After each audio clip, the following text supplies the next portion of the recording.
Kabupaten Pramukawati, Ketua Program Kampung Iklim Purwomperang BPI Kota Semarang. Hari ini saya akan sedikit bercerita tentang apa itu wilayah kami dan potensi di Purwomperang.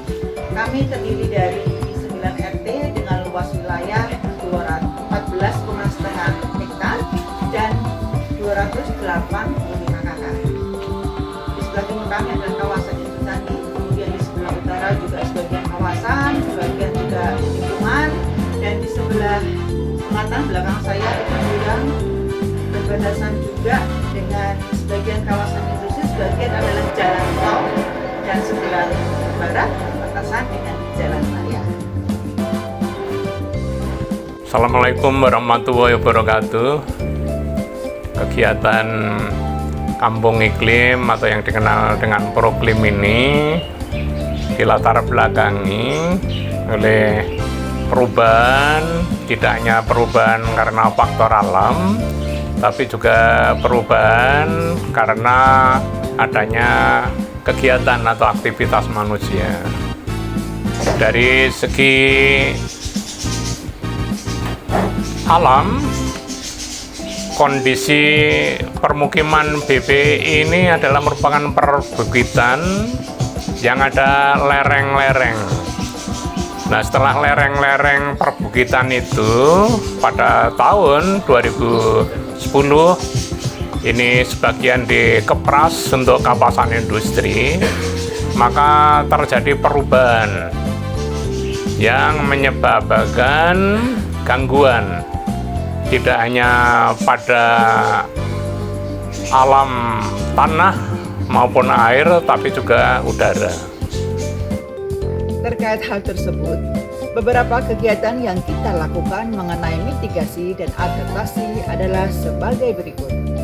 Selain pembangunan talut, kami juga melakukan penanaman, khususnya tanaman keras, antara lain singon, petai Cina, dan buah-buahan. Tidak kalah penting, kami pun juga melakukan penanaman rumput vetiver, antara lain di RT 5, kemudian di belakang Balai RW, dan beberapa rumah serta lokasi yang berbatasan dengan jurang. Yang lebih mengembirakan, masyarakat pun dengan kesadaran hati melakukan tutupan vegetasi. Hal itu ditunjukkan dengan adanya kegiatan penanaman di turus jalan di seluruh wilayah RT dan RW. Hingga taman-taman kecil pun seperti Taman Dawes, Taman RT, dan Taman RW juga menghiasi kegiatan di RW 10.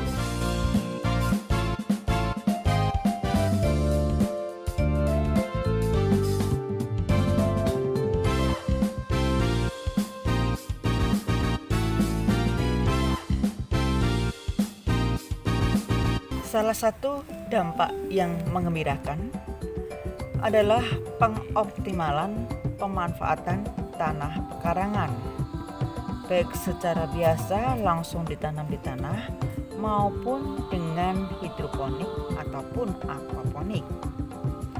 Adapun jenisnya adalah sayur-sayuran, buah-buahan, tanaman obat termasuk empon-empon, serta tanaman hias.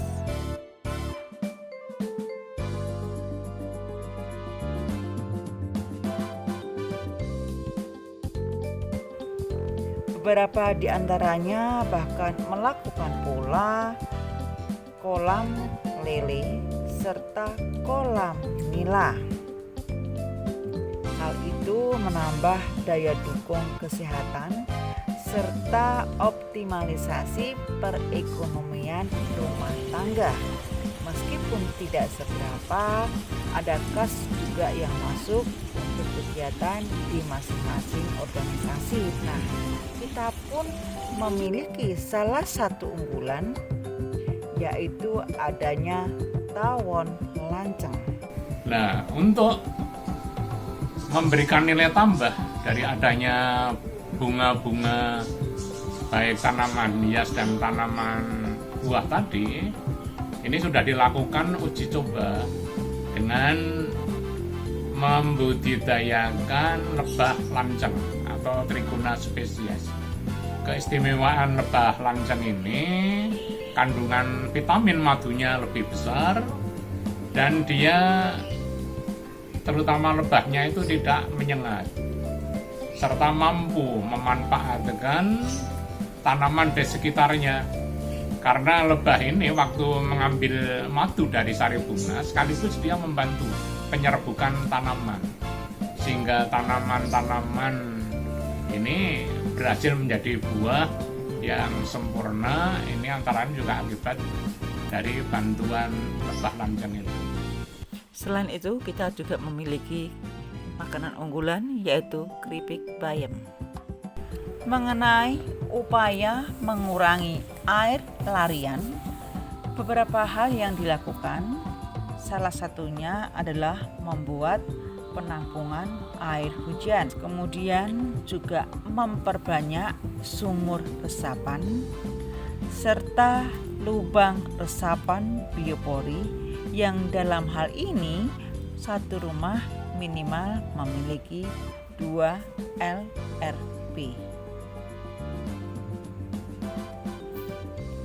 Bahkan penghematan penggunaan air juga dilakukan. Contohnya, air bekas cucian ikan maupun cucian beras termasuk air kolam juga digunakan untuk menyiram tanaman. Sedangkan air dari AC digunakan untuk mengepel lantai atau mencuci motor bahkan mobil. Alhamdulillah, ing atase di perkotaan kami masih memiliki mata air. Lebih bersyukur lagi karena air tersebut digunakan oleh tetangga sebelah yaitu RW 9 khususnya di RT 3.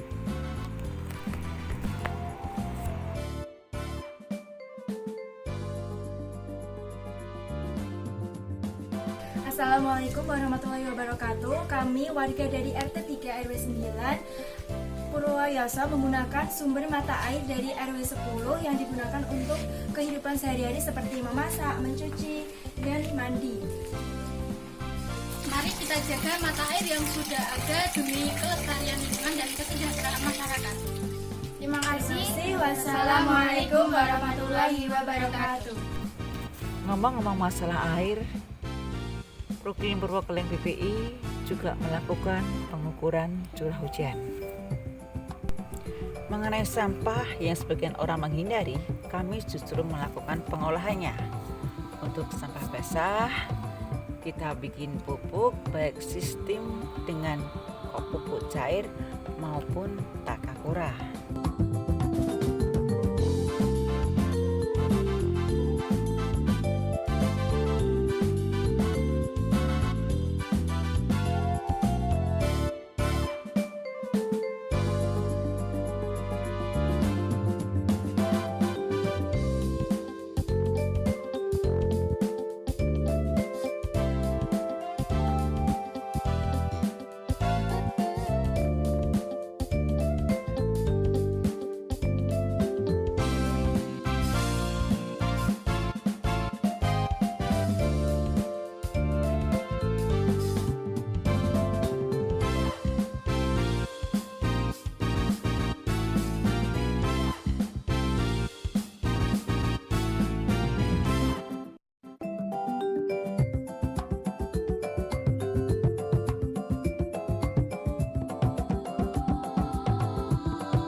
Sedangkan sampah kering kita bikin kerajinan.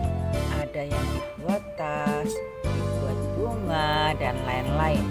Bahkan plastik yang setiap tahun jumlahnya meningkat, sisa sisa-sisanya atau bekasnya kita bikin eco-brick, yaitu bangunan dari plastik. Nah, alhamdulillah kami bersyukur terkait kegiatan eco-brick, kami selaku trainer dan ahli bangunan tanah dari Global Eco-Brick Alliance merasa bergembira karena Raser Mairer dan Ani Himawati sebagai pencetus eco-brick 2 kali berkunjung di RW 10. Mereka senang karena kegiatan kami untuk mengelola plastik supaya tidak mencemari lingkungan tertata dengan bagus, hingga kami pun juga melakukan lomba eco-brick, bahkan membuat bangunan dari eco-brick berupa bangku taman dan patung besar di depan Kapolro PP. Yang tidak kalah penting, sampah-sampah yang tidak bisa kita kelola atau kita lakukan pengolahannya, kita masukkan di dalam bank sampah. Mengenai pengendalian penyakit terkait iklim, pemberantasan sarang nyamuk rutin kita lakukan setiap minggu. Bahkan yang bertugas kalau biasanya ibu-ibu di tempat kami dengan cara menggilir seluruh anggota keluarga. Jadi melibatkan ayah, ibu, anak, dan anggota keluarga yang lain. Selain laporan PSN, ibu-ibu khususnya selalu melaporkan kegiatan tentang penangkapan tikus untuk meminimalisir penyakit leptospirosis. Dan di masa pandemi ini, kegiatan posyandu tetap dilakukan dengan mematuhi protokol kesehatan. Bahkan kami sempat menggunakan alat pelindung diri yang dalam hal ini didukung oleh KKN dari Undip, yaitu Dita Haryadi. Kami juga membagikan pula alat cuci tangan pakai sabun yang kita tempatkan di depan gerbang pintu masuk, kemudian di depan Masjid Al-Falah, serta di balai RW. Harapannya siapapun yang akan memasuki wilayah itu harus melakukan cek TPS dengan air mengalir sehingga kondisinya betul-betul bersih. Nah, di masa pandemi ini pula kami juga membuat face shield dan masker serta membagikannya sebagian diantaranya kepada orang-orang yang membutuhkan, seperti para penyapu jalan, satpam, orang jualan di sekitar kami. Bahkan kita berikan pula vitamin dan suplemen hasil koordinasi dengan PT Marimas Kencana Putra. Penggunaan energi baru terbarukan di RW 10 sebagian diantaranya berupa surya sel yang ditempatkan di dalam taman-taman luas terbuka. Kemudian juga adanya pemanas air untuk orang-orang tertentu. Nah, secara umum masyarakat melakukannya secara sederhana, yaitu dengan adanya genteng kaca dan kloster, sehingga bisa terang tanpa lampu, sejuk tanpa kipas angin. Bahkan masih ada beberapa warung yang menggunakan kompor sekam. Mengantisipasi kejadian bencana, peringatan dini juga kita lakukan, antara lain dengan memasang kentongan di masing-masing pos keamanan. Kemudian termasuk tanda-tandanya juga seperti siji-siji Raja Pati, yo mas yo, dan seterusnya. Selain itu kita pun juga memasang tanda evakuasi, jadi masyarakat tahu kalau ada kejadian tertentu harus mengarah kemana. Untuk shelternya ada di Balai RW, di Masjid Al-Ikhlas dan Masjid Al-Falah. Terkait prestasi, Tahun 2007 kami mendapatkan juara 2 lomba tanam Semarang Atas dan tokoh perhijau atas nama Agus Rudi. Kemudian tahun 2009 kami juara 2 lomba membuat jas hujan dari sampah plastik. Kemudian tahun 2017 juara 2 proklim tingkat Kota Semarang. Tahun 2019 juara 1 Kampung Bersih dan Hijau, kemudian mendapatkan sertifikat proklim utama tingkat nasional dan juara 1 lomba kreasi daur ulang sampah tingkat Provinsi Jawa Tengah. Untuk tahun 2020 kami juara 2 Kampung Pintar, kemudian proklim utama tingkat nasional dan mendapatkan 7 harapan terbaik lomba penulisan penguatan komunitas lingkungan. Dan kami pun sering mendapat undangan sebagai narasumber. Yang terakhir kemarin di bulan Juli adalah pemateri Ekobrik penyelamatan bumi dengan mengurangi limbah plastik dengan KKN dari UIN Wali Songo Semarang. Itu beberapa contoh dari apa yang telah dilakukan dalam rangka pengembangan proklim di RW 10, di samping ada kegiatan-kegiatan lain yang merupakan pengembangan pengkayaan dari kegiatan proklim yang intinya ke depan kita akan semakin sadar, masyarakat semakin sadar untuk saling bahu-membahu guna mengatasi perubahan iklim lokal maupun perubahan iklim global, sehingga alam semesta yang dititipkan oleh Allah Subhanahu wa Ta'ala pada kita semua dapat kita jaga dengan sebaik-baiknya, kita rawat agar tetap lestari dan berkualitas bagi kehidupan